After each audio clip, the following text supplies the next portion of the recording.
그때의 천국은 마치 등을 들고 신랑을 맞으러 나간 10 처녀와 같다 하리니 그 중에 5은 미련하고 5은 슬기 있는 자라. 미련한 자들은 등을 가지되 기름을 가지지 아니하고 슬기 있는 자들은 그릇에 기름을 담아 등과 함께 가져갔더니 신랑이 더디 오므로 다 졸며 잘세. 밤중에 소리가 나되 보라 신랑이로다 맞으러 나오라 하매 이에 그 처녀들이 다 일어나 등을 준비할세. 미련한 자들이 슬기 있는 자들에게 이르되 우리 등불이 꺼져가니 너희 기름을 좀 나눠달라 하거늘 슬기 있는 자들이 대답하여 이르되 우리와 너희가 쓰기에 다 부족할까 하노니 차라리 파는 자들에게 가서 너희 쓸 것을 사라 하니 그들이 살아간 사이에 신랑이 오므로 준비하였던 자들은 함께 혼인잔치에 들어가고 문은 닫힌지라. 그 후에 남은 처녀들이 와서 이르되 주여 주여 우리에게 열어주소서. 대답하여 이르되 진실로 너희에게 이르노니 내가 너희를 알지 못하노라 하였느니라. 그런즉 깨어있으라 너희는 그날과 그때를 알지 못하느니라. 아멘. 오늘 예수님이 한 가지의 비유의 말씀을 하십니다. 우리가 잘 알고 있는 10 처녀의 비유다라는 이름이 붙어져 있는 비유입니다. 10명의 처녀들이 신랑을 맞이하러 나오는 모습으로 시작되어집니다. 이 10명의 여인들, 10 처녀 하면 오늘날 젊은이들이 듣기에는 좀 호감이 있는 단어가 아닌 것 같아요. 요즘 아가씨란 말도 이렇게 젊은이들 듣기 싫어하는 시대에 살기 때문에 뭐라고 참 얘기가 참 쉽지 않은데, 그래도 본문에 나와 있는 대로 10명의 처녀가 이제 신랑을 맞이하러 갑니다. 그 중에 5명은 미련하고 5명은 슬기 있는 여인이었다라고 기록해 주고 있죠. 각각의 미련한 5명의 처녀와 슬기로운 5명의 처녀가 이제 신랑을 맞을 준비를 합니다. 그런데 신랑이 생각보다 좀 옳은 것이 늦어지는 것을 보게 되어집니다. 그래서 이 5명의 처녀들이 한 공간에 모여서 있다가 그만 졸게 되어집니다. 심지어 단지 그냥 꾸벅꾸벅 조는 것으로 끝나는 것이 아니라 오늘 말씀에 의하면 자기까지 이르렀다라고 이렇게 기록해 주고 있죠.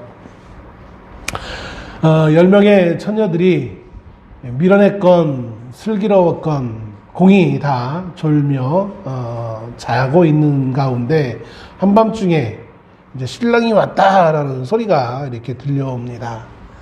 이 여인들이 깜짝 놀라서 이제 신랑을 맞이할 준비를 합니다.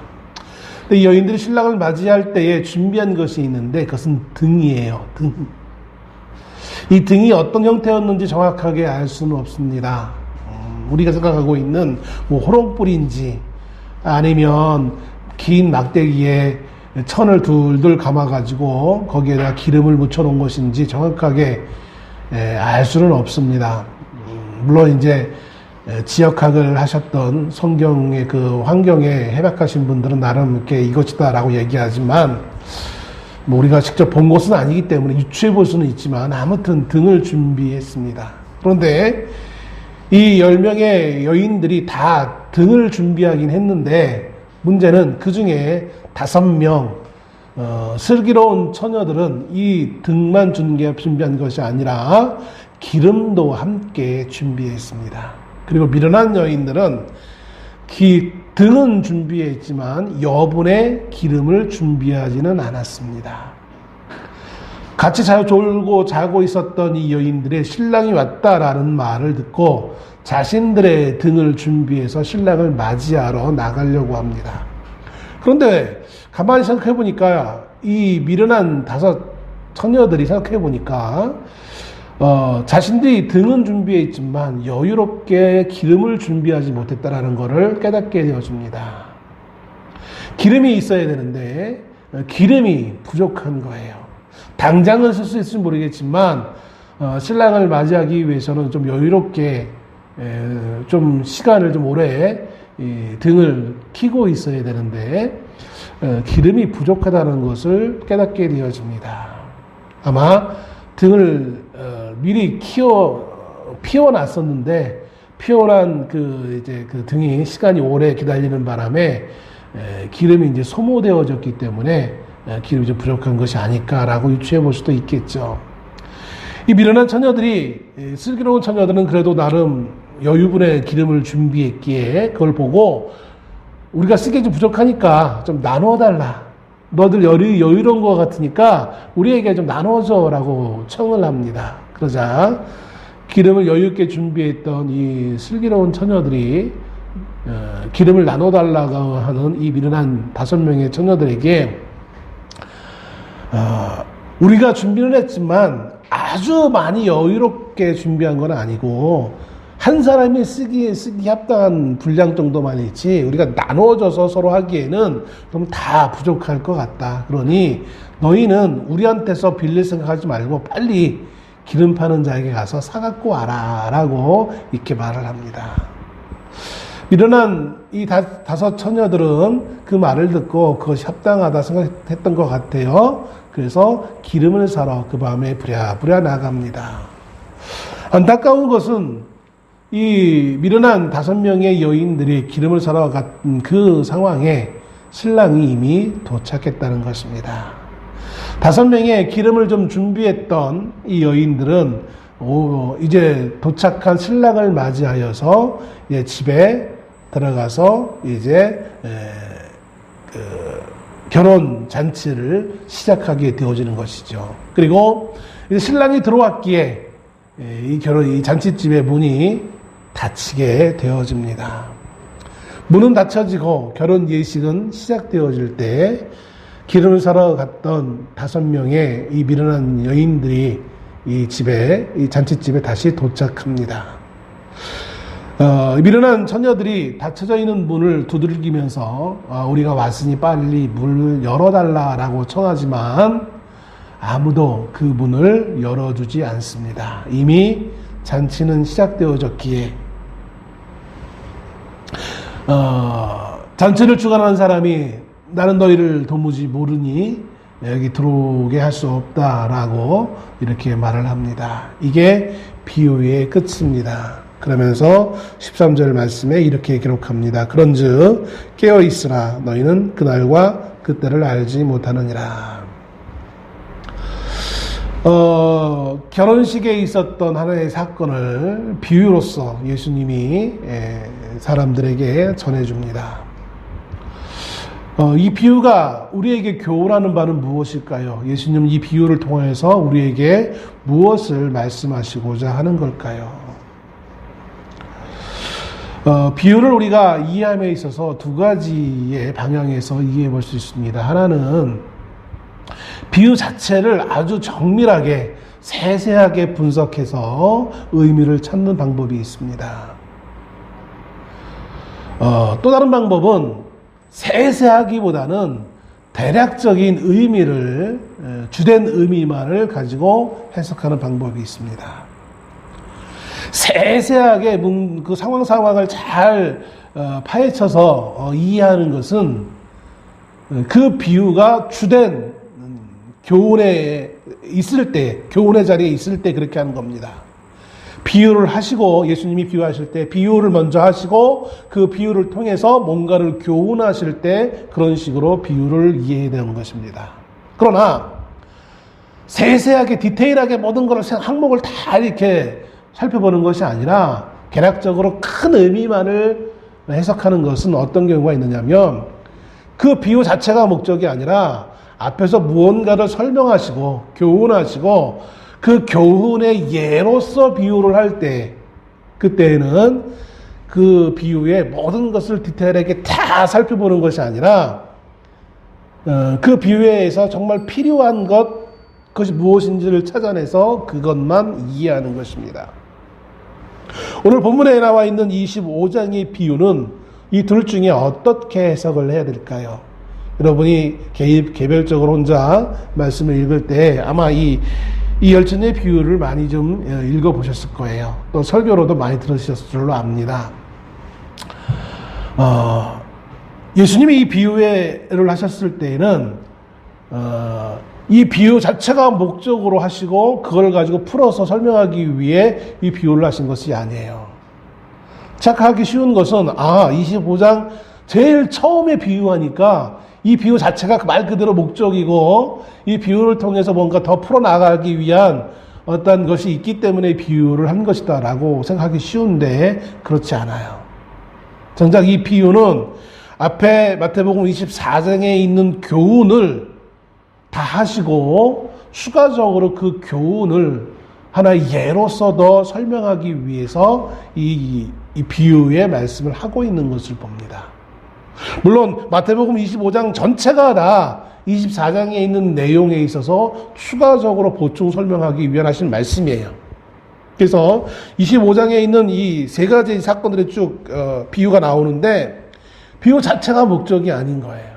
그러니까 디테일하게 이거 상황이 어떤 상황이고 뭔 의미인지 이걸 다 해석하기보다는 앞에 24장에 있는 사건과 연관되어져서 이 말씀에 좀 해석하지 않아도 될 부분은 넘어가고 해석해야 될 부분만 정확히 해석해야 될 필요성이 있는 것을 봅니다. 그렇지 않으면 저는 처음에 어렸을 때 이 말씀을 읽을 때 이해할 수가 없었어요. 왜냐하면 본문의 사건과 마지막 결론이라고 할 수 있는 13장에 있는 말씀과 이게 합치되지가 않는 거예요. 그 많은 목사님들이 본문의 말씀을 설교할 때 이 열처녀의 비유를 보면서 이 열처녀가 이건 이제 그 천국 잔치라고 얘기합니다. 마지막 종말 때의 예물을 얘기한다라고들 얘기하죠. 그러면 이 마지막 천국 잔치에 누가 들어가느냐? 슬기로운 처녀 5명이 들어가요. 그럼 슬기로운 처녀가 왜 슬기로웠겠느냐? 10명이 다 등은 준비했지만 5명은 등 외에 플러스 여유분으로 기름을 준비했고 나머지 5명은 기름을 준비하지 않았다라는 거예요. 기름을 준비한 여인은 슬기로운 처녀고 기름을 준비하지 않은 여인은 미련한 처녀예요. 여러분은 미련한 처녀가 되기를 원하십니까? 그런 분은 없을 거예요. 슬기로운 처녀가 되어지길 원하죠. 왜냐하면 슬기로운 처녀만이 그 천국잔치에 신랑을 맞아서 거기 함께같이 잔치에 참여할 수 있었으니까요. 다른 말로 표현하면 이 슬기로운 처녀들만이 구원을 받은 거예요. 미련한 여인들은 구원을 받지 못한 거예요. 흔히들 성경을 해석할 때 여러 가지 방식으로 성경을 해석합니다. 흔히 얘기는 이제 신학적으로 조직 신학이라는 그 학문이 있는데, 조직 신학적인 측면에서 이 말씀을 막 해석을 하는 거예요. 구원받기 위해 필요한 것들을 이렇게 쭉 얘기해가지고 신학적으로 막 설명을 해요. 그런 부분으로 이 말씀을 해석하다 보면 좀 이상하게 되어질 부분이 없지 않아 있어요. 분명히 우리가 이 본문의 말씀을 들을 때에 많은 내용은 뭐였냐면, 우리가 이 슬기로운 처녀같이 등과 기름을 함께 준비합시다 라고 결론을 듣게 되어져요. 그리고 또 어떤 이들은 이 비유를 또 비유적으로 해석을 해서 여기서 말하고 있는 등은 뭐고 기름은 뭐고 이것을 아주 디테일하게 막 설명을 하면서 이렇게 우리는 설교를 듣게 되어집니다. 그래서 등은 믿음이고 기름은 성령이고 막 여러 가지 막 얘기를 해요. 근데 사실 본문은 예수님이 그런 의도로서 이 말씀을 하고 있는 건 아니거든요. 우리가 성도가 이 말씀을 은혜 받고 적용하기에는 그렇게 받아들이면 정말 너무 쉬워요. 딱딱 떨어지니까. 등은 믿음이고, 기름은 성령이고, 혹은 어떤 행위고, 이렇게 하면, 순종이고, 이렇게 하면, 그래, 맞아. 해가지고, 감동받기도 쉽고, 받아들이기가 정말 쉬워요. 그래서 슬기로운 처녀들 같이 우리가 성령에 충만해 있자라든지, 기름을 준비하자든지, 이렇게 해가지고, 이렇게 설교를 듣다 보면 우리도 마음의 감동을 받고, 그래, 우리도 기름을 당연히 준비해야지, 그래, 예수님을 만나지, 이렇게 각오를 다지기도 쉬워요. 근데 문제는 제가 좀 전에 말씀드렸던 것처럼 13절 말씀이에요. 기름을 준비하는 것과 13절에는 깨어있으라는 말이란 말이에요. 그러면 여기 13절에 깨어있으라가 아니라 기름을 준비해라 라고 말해야 되는데 왜 13절에는 깨어있으라 라고 말하는 걸까요? 저는 이 본문의 말씀을 보면서 어렸을 때 도무지 이해할 수가 없었어요.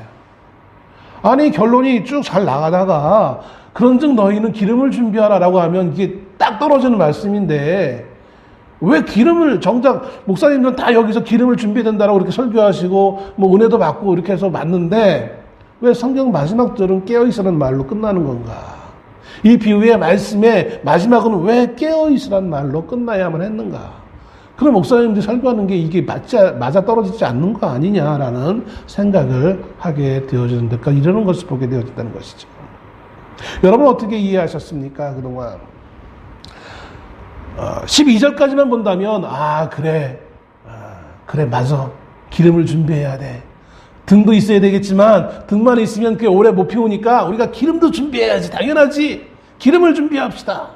열심히 기름을 준비합시다. 그리고 기름이 뭔지 나름 해석해 준 말씀을 듣고 기름이 이거구나 해가지고 뭐 기름을 막 준비하고 막 그런 액션을 취해야지. 근데 예수님이 이 비유의 말씀에는 기름을 준비하라는 그런 의미의 말씀은 전혀 없었다라는 거예요. 단지 예수님은 마지막에 그런즉 깨어있으라라고 말씀하고 있다는 것이죠.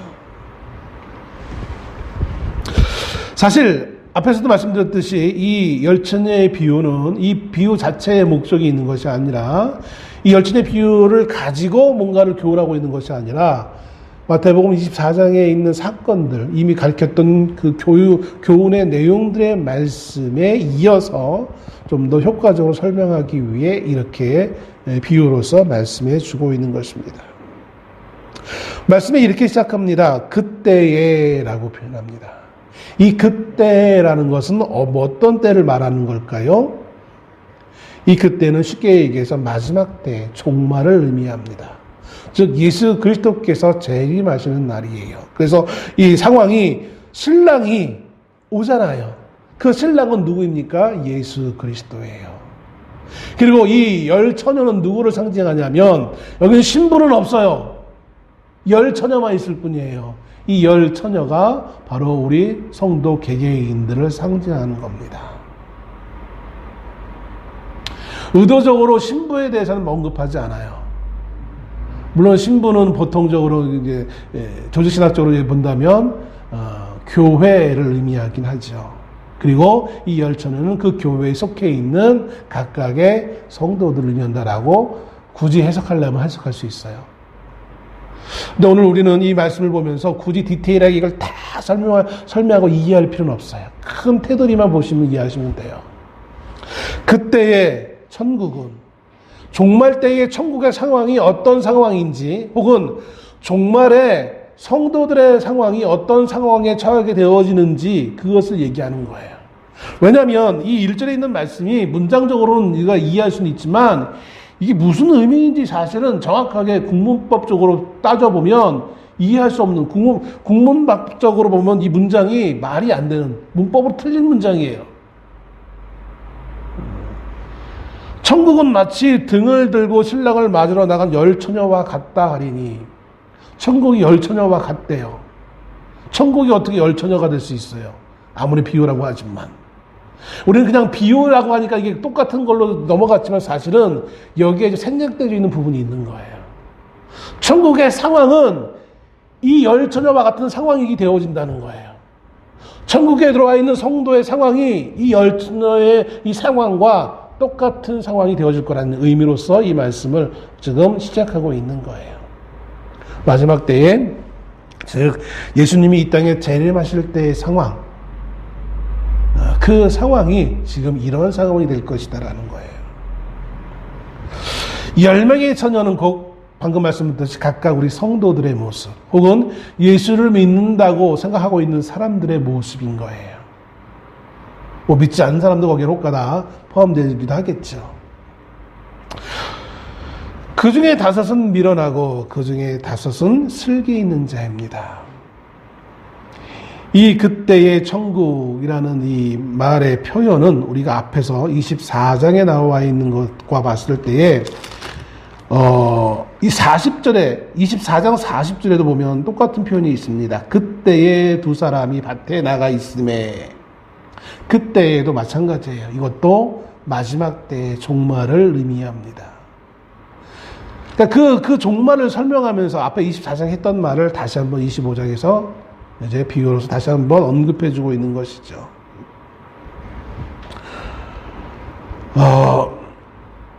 그런데 문제는 뭐냐면 5절에 이렇게 얘기하죠. 신랑이 더디 오므로 다 졸며 잘세.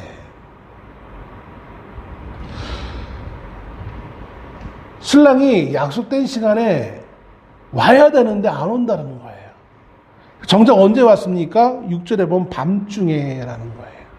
원래 이스라엘은 유대인들의 이 결혼 예식은요, 저녁 때 시작되어집니다. 저녁 때. 왜냐하면 낮에는 더우니까 해가 좀 떨어지기 시작하던 저녁 때 시작합니다. 그러니까 누구나 결혼 예식하면 저녁 때쯤 하는 걸로 알고 있는, 그러니까 거기에 맞춰서 진행하는 거예요. 제가 어제 우리 노회 선배 목사님 따님 결혼식이 있어서 서울에 갔다 왔어요. 처음엔 몰랐는데 이제 가서 이제 목사님 인사하고 다른 오래간만에 만나는 목사님들도 인사하고 하면서 있는데 다들 안 들어가는 거야. 왜 안 들어가나 했더니 보니까 문을 안 열어줬어요. 예식장 안에 이제 그 홀 안에 문을 의도적으로 닫아놓고 못 들어가게 해놓은 거예요. 바깥에서 바깥 홀에서 다 기다려야 되는 상황이었어요. 시간이 돼야 그 문을 열어주고 사람들이 들어갈 수 있는 상황이었어요. 우리는 보편적으로 우리 한국은 결혼식 하면 보통 12시, 2시 이렇게 대충 생각하잖아요. 그것처럼 유대인들에게는 좀 전에 말씀드렸던 것처럼 저녁 때가 그 타임이에요. 누구나 다 그 타임에 맞춰서 모든 예식을 준비를 서두르게 되어져 있죠. 이 10명의 처녀도 이 저녁 때를 당연한 걸로 여겨서 준비했을 것입니다. 그 시간에 맞춰서 준비했던 거예요. 그런데 공교롭게도 그 저녁 때가 되어졌는데 신랑이 오지 않았어요. 예식을 시작할 수 없는 거예요. 이제 신랑을 맞이한 다음에 문을 닫아서 그 안에서 예식을 진행해야 되는데 그러지 못한 것이죠. 그러다 보니 시간이 조금씩 좀 흐르다 보니 이제 지루해지기도 하고 힘들기도 하고 하다 보면 하나씩 이제 졸게 되어집니다. 심지어 말씀에 보면 잤다라고 표현하고 있죠. 밤중에라고 비로소 신랑이 온 것은 언제입니까? 밤중이에요. 이 말은 뭘 의미냐면 이 비유에서 굳이 왜 이런 상황을 설정해서 예수님이 말씀하시냐면 예수님의 오심도 이와 같다라는 거예요. 예수님이 분명히 오시기는 오시는데 우리가 기대한 것과는 다르게 좀 더디 오실 수 있다라는 거예요. 우리는 우리의 삶이 조금 힘들고 어려우면 이 한많은 세상 빨리 갔으면 좋겠는데 예수님 빨리 오시지 왜 안 오시나 이렇게 얘기를 해요. 우리가 보면 정말 필요한데 예수님 빨리 오셔야 되겠는데 오시면 좋겠는데 우리의 생각과는 하등 관계없이 신랑의 오심은 예수 그리스도의 이 땅에 오심은 전적으로 신랑의 마음이에요.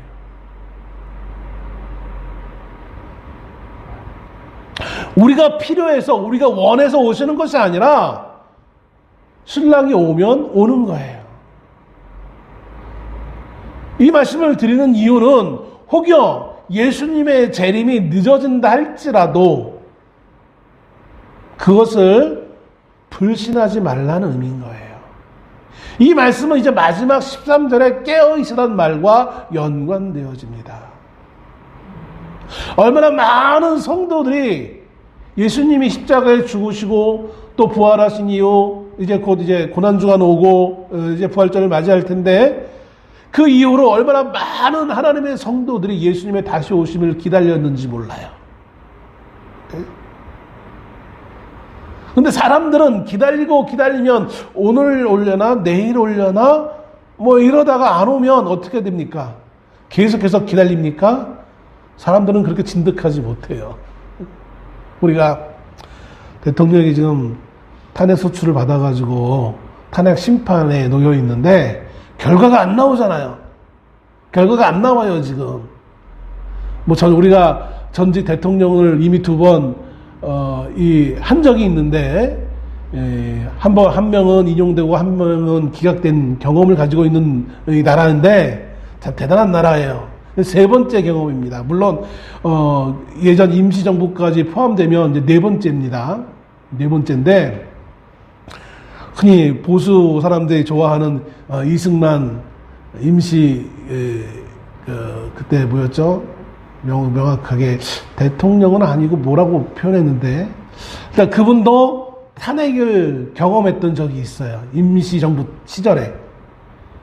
탄핵됐습니다. 그래서. 그리고 한 사람이 두 번을 경험해요. 그 사람은. 임시정부 때 한 번 탄핵되고, 또 이제 그때는 이제 대한민국 임시정부였죠. 그 다음에 공식적인 대한민국이 시작된 다음에 또 대한민국에서 탄핵될 뻔 하다가 도망갔죠. 이제, 미국으로 도피했죠. 그런 바람에 탄핵이 안 됐긴 했는데, 아마, 물러나 스스로 하야하지 않았으면, 한 사람이 두 번 탄핵되는 진기한 기록을, 경험할 수 있었는데, 그런 건 아무, 없게 되어지고, 아무튼, 상당히 오랜 시간이 되어졌는데도 결과가 안 나와요. 사람들이 이제나 저제나 기다리는데 안 나와요. 사람들이 이번 주에는 하겠지, 다음 주에는 하겠지 하다가 벌써 상당히 오랜 시간이 지납니다. 그래서 사람들이, 그걸 기다리는 사람들이 이제는 화를 내기도 하고, 어떤 이는 절망하기도 하고, 한국 경제와 정치와 모든 것들이 지금 다 힘드는데, 이게 빨리 정리돼야 다음으로 나가는데, 안 되니까 사람들이 이제 힘겨워하는 모습들을 보게 되어집니다. 뭔가 빨리 결론이 나와야 되는데, 안 될 때 사람들은 마음이 처음에는 급하기도 하지만 시간이 더 지나다 보면 이제 포기할 때가 많아요. 예수님의 재림도 마찬가지예요. 예수님이 제자들이 보는 가운데서 하늘나라 올라갈 때에는 예수님이 곧 오시겠거니라고 생각해서 디데이로 잡아놓고 곧 빠른 시간에 오시겠거니 해가지고 열심히 이제 복음을 전하기도 하고 하나님의 일에 열심히 했어요. 근데 하루 이틀, 1년, 2년, 10년, 20년 지나다 보니까 어떻게 되겠습니까? 안 오는 거 아니야? 이런 생각을 할 수도 있다라는 거죠. 더군다나 지금 이건 10년, 20년, 100년의 문제가 아니라 서기 2025년입니다. 2000년 넘게 예수님이 안 오시면 사람들은 안 오는 거 아니야? 라는 생각을 할지도 몰라요. 그거는 그냥 그런 써있는 말이고, 예수님이 진짜 오셔? 그럼 전혀 우리 마음속에 예수님이 다시 온다는 생각을 못하면서 우리는 살아가게 되어집니다. 안 하면서 살아가게 되어집니다. 인생이 태어나서 때가 되어지면 이제 인생이 삶의 끝이 오는데, 우리가 한참 젊을 때에는 인생의 끝이 있다는 사실을 망각하고 살아갈 때가 많아요. 그죠? 나이가 먹어가면서 이제 주님의 나라 갈 때가 되어질 때 비로소 인생이 끝이겠거니라고 생각하지, 젊었을 때는 내가 끝이 있을 거니라는 생각을 하지 않으며 살아가게 되어져요. 그러다 보니까 아직 끝도 생각하지도 않고 남의 이야기고 멀었다 생각하니까 그냥 지금 당장 눈앞에 있는 것들에 몰입하면서 그렇게 살아가는 거예요. 정작 하나님의 나라를 기억하기보다는 이 땅에서 삶에 좀 당장 눈앞에 보이는 취업 문제, 자녀 문제, 직장의 문제, 또 사람의 문제, 여러 가지 어떤 문제에 더 내 마음이 빼앗겨서 그것만을 생각하며 인생을 살아가게 되어집니다. 정작 하나님의 나라에 대해서 생각할 시간적 여유가 없다라고 생각하게 되어집니다. 왜냐하면 그거는 지금 당장의 문제가 아니니까. 지금의 당장의 문제는 내가 먹고 사는 문제지, 무슨 지금 먹고 사는 문제도 힘든데 하나님의 나라가 어디 있고 예수님이 오시고, 그 우리의 관심의 대상에서 좀 멀어질 수밖에 없는 거예요. 그러다 보니까 성도로서의 삶을 망각하며 이 땅의 것이 최고인 양, 그것만이 유일한 것인 양 우리는 그렇게 믿고 그렇게 살아가는 거예요.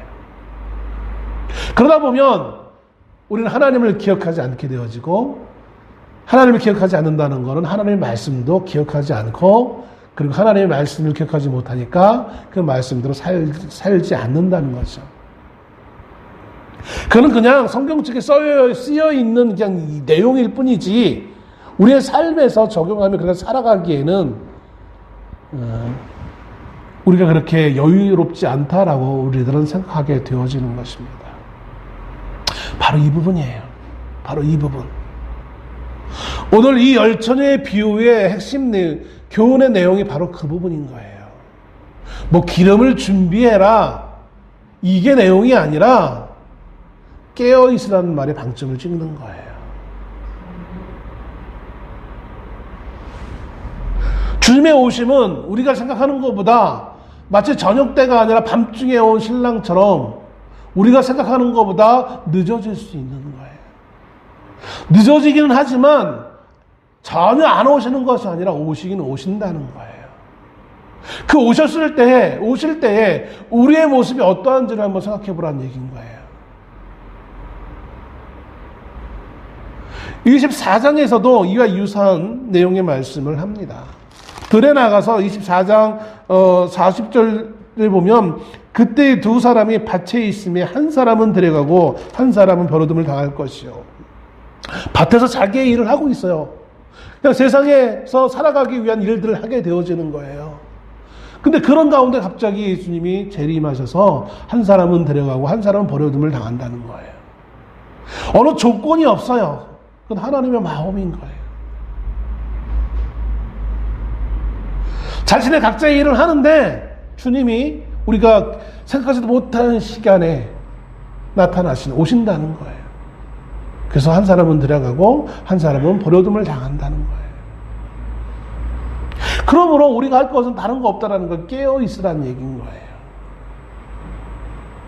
여기 말씀에 나와 있는 2절에 처음에 나와 있는 미련하고 슬기로운 처녀, 극단적으로 나누어집니다. 미련한 5명의 처녀와 슬기 있는 5명의 처녀. 이 말씀이 25장에만 나와 있는 것이 아니라 사실 이미 앞에서 한번 언급되어진 적이 있어요. 복음서에 보면 특별히 뭐 마태복음이면 마태복음, 마가복음이면 마가복음 각각의 서신서에 딱 한 번만 언급되는 것도 있지만 이미 유사하게 언급되어진 내용들도 있어요. 그런 동일한 의미를 가지고 있는 거예요. 마태복음 7장 24절에 보면 이렇게 기록합니다. 그러므로 누구든지 나의 이 말을 듣고 행하는 자는 그 집을 반석 위에 지은 지혜로운 사람 같으니. 7장 24절에 지혜로운 사람을 얘기하는데 이 지혜로운 사람이 바로 오늘 25장에 나와 있는 슬기 있는 자와 같은 자예요. 또 7장 26절에 나의 이 말을 듣고 행하지 아니하는 자는 그 집을 모래 위에 지은 어리석은 사람 같으리니. 이 7장 26절에 어리석은 사람이 오늘 본문의 2절에 나와 있는 미련한 사람을 의미하는 거예요. 슬기로운 자, 지혜로운 사람은 그 집을 반석 위에 세운 거예요. 그런데 어리석은 자, 미련한 자는 그 집을 어디다 세우냐면 모래 위에 세운 거예요. 아니, 얼마나 세상에 어리석었으면, 미련했으면 모래 위에 집을 지어요. 우리는 이렇게 생각하기 쉬워요. 우리가 그저께인가요? 금요일 날인가요? 미얀마에 지진이 7.7인가요? 6.7인가 지진이 나가지고, 오늘 제가 언뜻 확인했을 때 보니까 1,700여 명이 사망 환자가 한 사람이 1,700여 명에 이르렀다라는 기사를 봤어요. 이게 이제 진원지가 상당히 이제 깊숙한 곳이 아니라 땅과 가까운 곳이었기 때문에 그만큼 많은 사람이 피해를 입었고, 심지어 미얀마에서 났는데 미얀마로 끝나는 것이 아니라 태국에까지 영향이 미쳐서 태국의 건물을 짓고 있던 현장에 그 아파트가 무너져가지고 우르르 무너지는 그 영상이 이렇게 유튜브에 올라온 걸 제가 본 기억이 납니다. 뭐 그 건물이 튼튼하게 짓지 않았기 때문에 무너진 걸 수도 있겠지만, 사실은 지진이 없었으면 그 건물이 무너질 일이 있었겠습니까? 온전하게 다 지어졌겠죠. 지진이 없었으면 그 건물은 그렇게 무너지지 않았을 거예요. 처럼 모래 위에 집을 짓는 어느 어리석은 사람이 모래 위에 처음부터 집을 짓을 생각하겠습니까? 우리의 관점에서 이해할 수 없지만 유대인들은 이해할 수 있는 거예요. 왜냐하면 모래 위에 집을 짓는다는 건 이런 것을 의미하죠. 흔히 말하는 와디라는 거예요. 일반적인 건기에는 여기가 물이 지나가는 곳인지 아닌지 몰라요. 비가 와야만 거기가 물길이 생기는 거예요. 비가 오면 비로소 거기가 물길이 생기고 땅이 질펀해지고 해서 거기에 그 집이 무너질 수밖에 없는 거예요. 비가 안 오면 그냥 땅이나 거기에 건물을 지을 수 있어요. 그런 의미에서 미련한 자와 어리석은 자와 슬기 있는 자의 차이가 이제 대조되어지는 것이 7장에 나와 있는 사건인 것을 봅니다. 그런데 이 슬기로운 자가 이 반석 위에 집을 짓는다는 어떤 의미였느냐? 방금 7장 24절 말씀을 제가 읽을 때도 나타나 있지만 누구든지 이 말을 듣고 행하는 자가 반석 위에 집을 짓는 자 같다라는 거예요. 예수님의 말씀을 듣고 그대로 순종하는 자, 그 사람이 결국은 어떤 사람이다? 슬기로운 자다라는 거예요. 당장에 어떤 뚜렷한 효과가 나타나지 않더라도 그 예수님의 말씀을 그대로 믿고 순종하는 자가 슬기로운 자예요. 슬기로운 자예요. 굳이 기름을 많이 준비했기 때문이라기보다는 신랑을 맞이할 처녀로서 마땅히 있어야 될 것들을 준비했을 뿐인 거예요.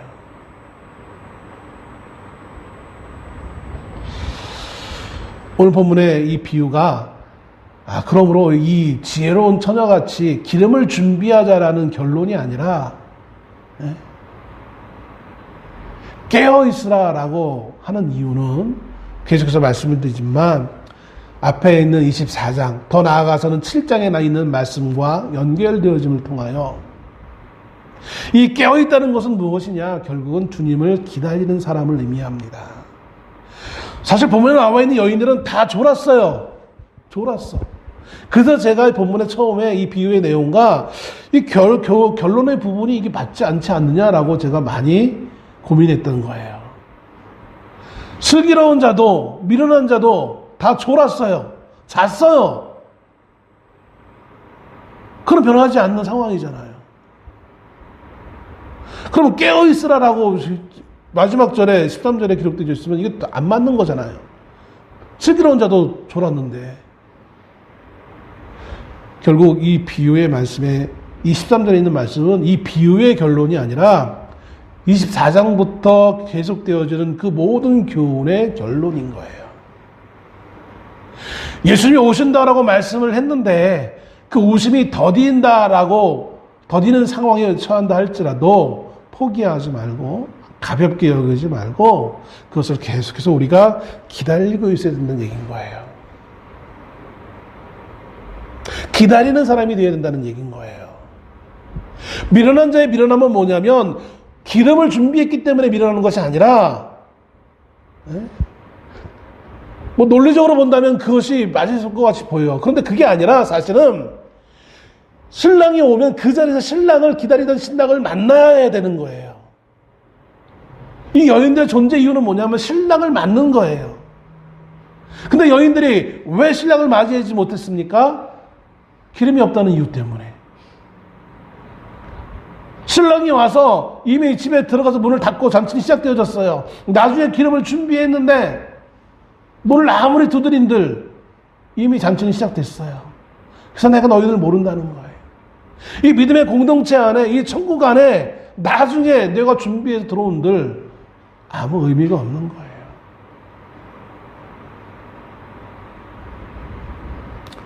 무엇이 중요한지를 이 어리석은 처녀들은, 미련한 처녀들은 알지 못했던 거예요. 똑같이 졸았지만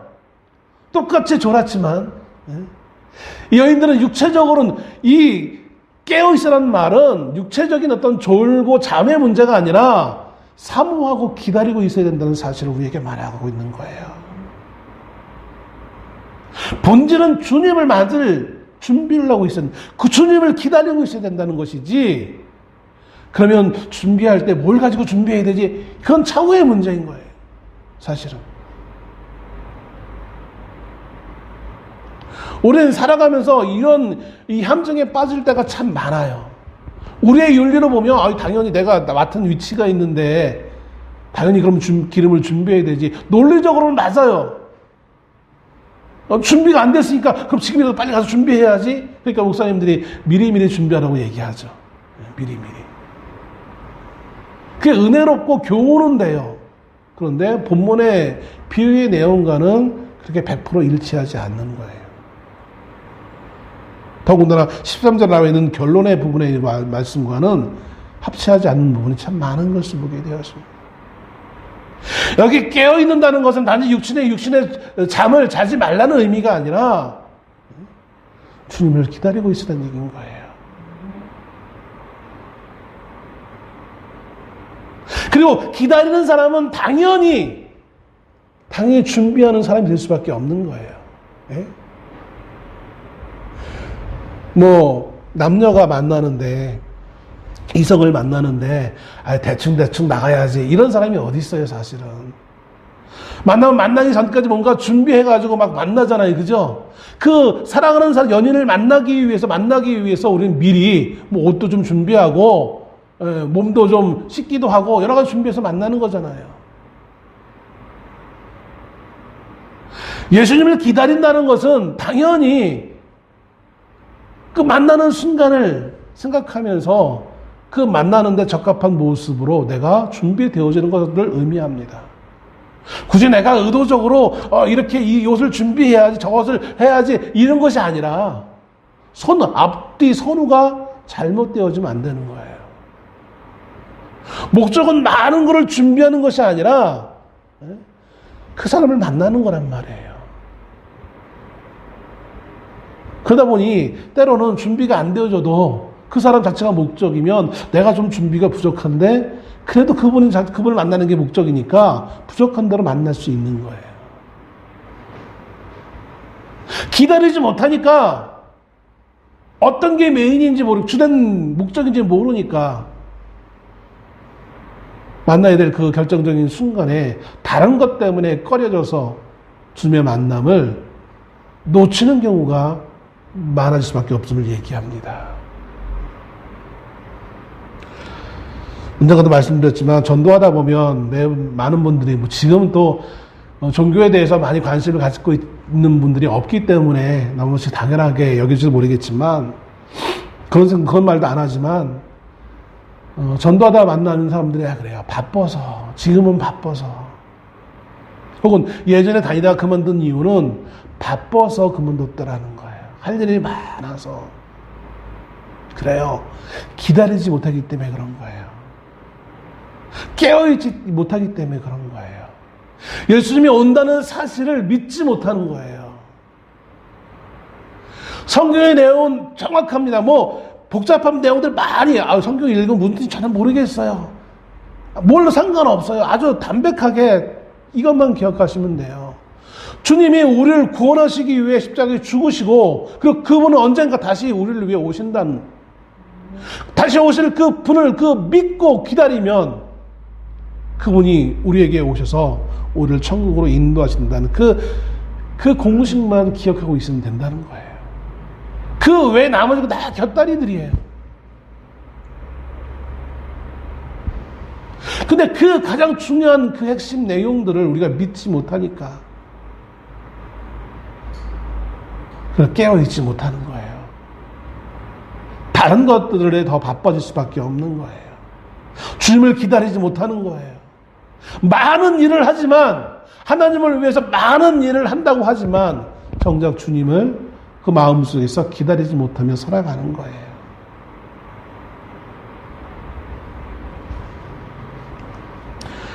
칠장 후반부에 보면 그래서 기다리지 못하니까 악한 종이 주인이 더디 온다고 생각하니까 그 집에서 술판을 벌이고 동료 종들을 때리기도 하고 막 그런단 말이에요.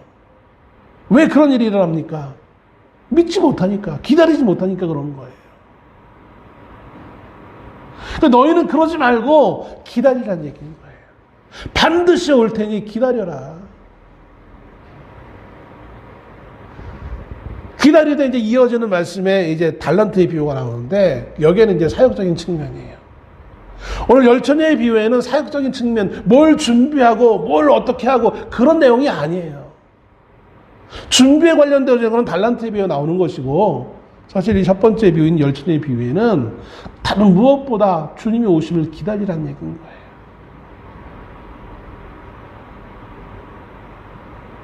여러분, 우리는 얼마나 주님의 오심을 기다리고 있습니까? 열심히 기름은 준비하지만 정작 기다리지 못하고 있는 것은 아닙니까? 믿지 못하고 있는 것은 아닙니까? 뭔가 부족해서 이거 부족하니까 내가 더 해야 돼. 그 자세는 그래 바람직할지 모르겠지만 정작 주님은 이미 오셨는데 나는 준비 못했다고 도망가고 있는, 다른 거 더 추가적으로 내가 준비해야지. 하나님의 나라는 누군가 대신 들어갈 수 있는 부분이 아니에요. 그래서 이 비유의 내용에 그러잖아요. 슬기로운 처녀 15이 미련한 처녀에게 나눠주기 부족하다. 서로 쓰기에 부족하다. 매정하게 좀 나눠주지 그거를 그래 라고 우리는 이 상황에 대해서 잘못 오해하는데 그게 아니에요. 하나님의 나라는 누가 누구를 대신해 줄 수 없는 거예요. 누가 누구를 대신해 줄 수 있는 거, 아무리 가까워도 대신해 줄 수 없는 거예요. 우리 모두가 주님의 오심을 기다릴 수 있는 우리가 될 수 있기를 소원합니다. 그러기 위해서 깨어있는 거예요. 엉뚱한 짓 하라고 깨어있는 것이 아니라 주님의 다시 오심을 기다리기 위해서 우리는 깨어있는 거예요. 우리가 왜 예배를 드리고 있습니까? 주님의 오심을 기다리기 위해서 우리는 예배하고 있는 거예요. 왜 우리가 주님의 일을 하고 있습니까? 주님의 오심을 기다리기 위해서 하고 있는 거예요. 여러분, 이것을 우리가 망각하지 않기를 소원합니다. 때로는 우리가 삶에 분주하여서 함께하지 못하는 상황에 처한다 할지라도 우리의 마음속에는 늘 주님의 다시 오심을 기억하고 소망하고 바라는 모습으로 있어야 될 줄로 그런 여러분 되시기를 주의 이름으로 축복합니다. 기도하겠습니다.